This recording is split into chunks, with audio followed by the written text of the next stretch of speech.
Number 21 is a second degree trig equation. It just didn't look like that from the get-go. They gave you the domain in interval notation. This means the same, this bracket 0, 360 means the same as x is in between 0 and 360. So you should know interval notation for the exam. So it gives me 2 cot x minus 4 of a cot x equals 7 cot x. And we don't like fractions, right? So we have to use that least common denominator method, that LCD method, to get rid of the fractions. So what's the LCD between all three of these terms? It's cotangent of x. So I multiply each term by cotangent of x. And the original problem did not have the cotangent there, it was just a 7. So you have this times cotangent of x, this times cotangent of x, and the 7 times cotangent of x.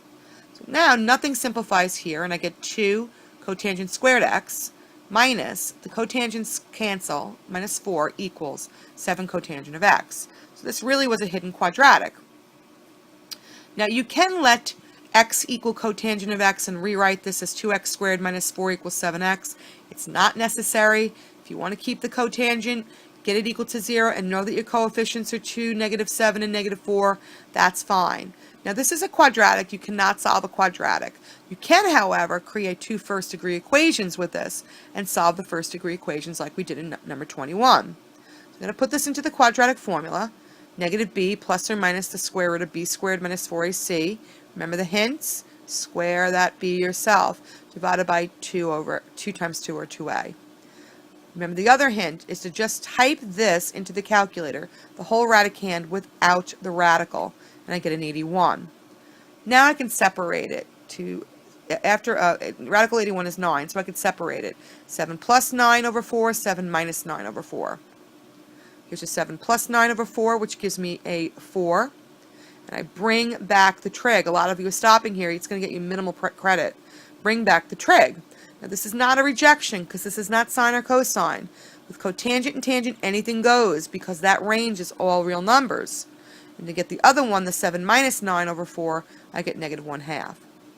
So cotangent is 4, cotangent is negative 1/2.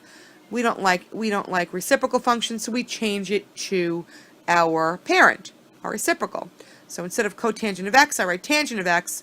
And what do? I flip that. I don't write 1 over tan. I write this flipped, only flip the one side.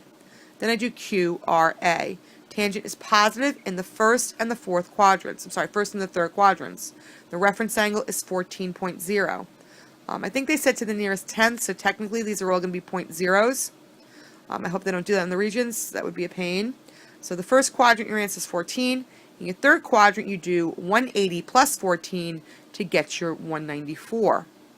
So that's that first degree solved. Let's go to this first degree solved. So cotangent, instead of cotangent, I write tangent. I don't write 1 over tangent, I flip the other side to negative 4 over 1, or just negative 4. Now where is tangent negative? Tangent is negative in the second and the fourth quadrants. To get my reference angle, I don't put the negative in the calculator. Again, you only do this when finding reference angle, otherwise you keep the negative. So I get my 76 degrees approximately. In the first quadrant, we don't need that 76 degrees.